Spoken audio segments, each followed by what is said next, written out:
Daerah Irigasi Karangtalun merupakan salah satu daerah irigasi kewenangan pusat seluas 5.159 hektar. Terletak di Kabupaten Bantul dan Sleman dengan bendung utama di Kabupaten Magelang.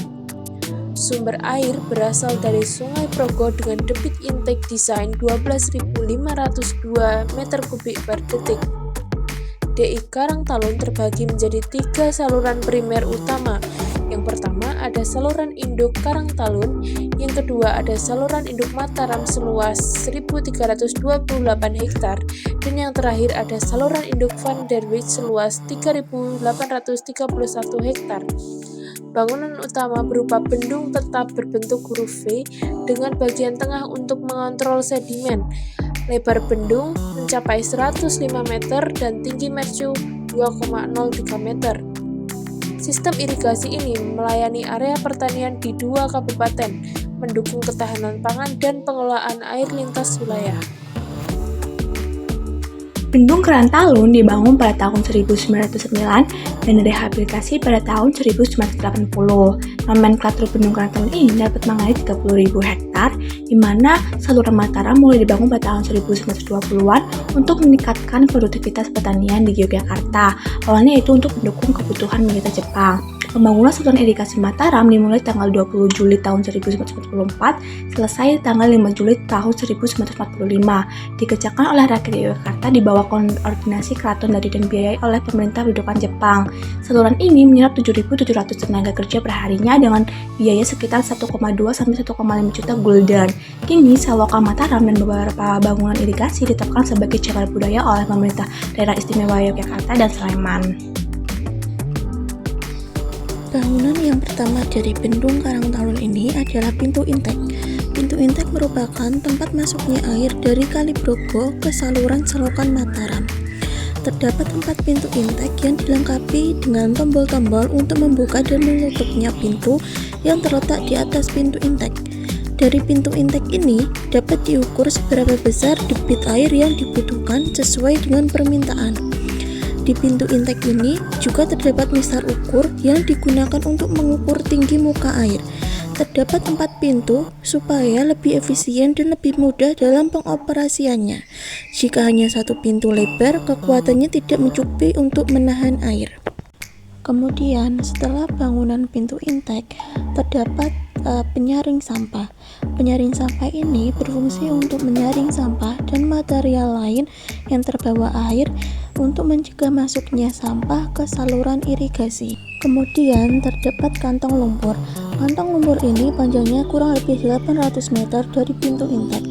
Bangunan ini berfungsi untuk menampung dan mengendapkan sedimen, yaitu lumpur yang terbawa air, terutama fraksi pasir dan material kasar lainnya, sehingga tidak ikut masuk ke dalam sistem pengairan. Setelah kantong lumpur, terdapat pintu pembilasan lumpur. Pintu pembilasan lumpur ini berfungsi untuk menyaring lumpur dan lumpurnya langsung dibuang ke sungai.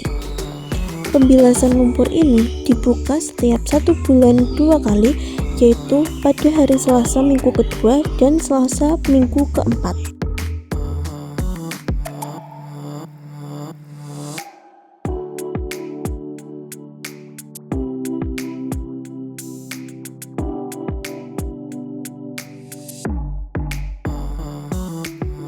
Kemudian terdapat bangunan sipon. Bangunan sipon ini sepanjang 1 km dan terdapat saringan yang berfungsi untuk menyaring sampah-sampah yang masuk ke saluran. Dinamakan sipon karena salurannya di bawah sungai, tepatnya Sungai Bungu dan di bawah Desa Bligo. Pembersihan saluran sipon ini cukup sulit. Pembersihan sampah melihat situasi terlebih dahulu. Pembersihannya secara manual dan tidak menggunakan alat berat. Dari saluran sipon ini, airnya mengairi Mataram 1 dan Mataram 2. Persoalan yang ada di daerah irigasi Karangtalun itu, tantangan utama meliputi perubahan luas area irigasi akibat alih fungsi lahan, kebutuhan debit air suplesi, serta tumpang tindihnya kewenangan pengelolaan. Masalah lain yaitu belum optimalnya pengisian belangko operasi, minimnya jumlah petugas OP, belum adanya patok HM, serta masalah sampah dan sedimentasi di saluran. Upaya yang telah dilakukan antara lain desain rehabilitasi pada tahun 2016 sampai 2017, koordinasi luasan DI pada tahun 2018, penetapan pola tanam melalui SK Gubernur, serta bimbingan teknis pengisian belangko OP pada tahun 2024. Dari saluran induk Bendung Karangtalun menuju ke saluran pembagi. Pada saluran pembagi ini membagi dua saluran induk, yaitu saluran induk Mataram dan saluran induk Vanderwijk. Pada saluran induk Mataram ini mendapatkan debit air sebesar 70% dari saluran induk Bendung Karangtalun, dan pada saluran Vanderwijk mendapatkan 30%-nya. Pada saluran Vanderwijk mendapatkan debit air yang lebih kecil karena area persawahannya lebih sedikit dan banyaknya sistem kolam. Pada saluran induk Vanderwijk ini juga mendapatkan suplai dari Sungai Kerasak dan Sungai Ngelinting. Pada saluran induk Mataram digunakan untuk suplai sungai-sungai yang terletak di wilayah Jogja dan sebagian untuk areal persawahan. Faktor kehilangan air yaitu dari pencurian, yaitu sistem sadap liar, misalnya adanya kolam tanpa izin yang membobol tanggul, serta faktor lain yaitu adanya kebocoran dan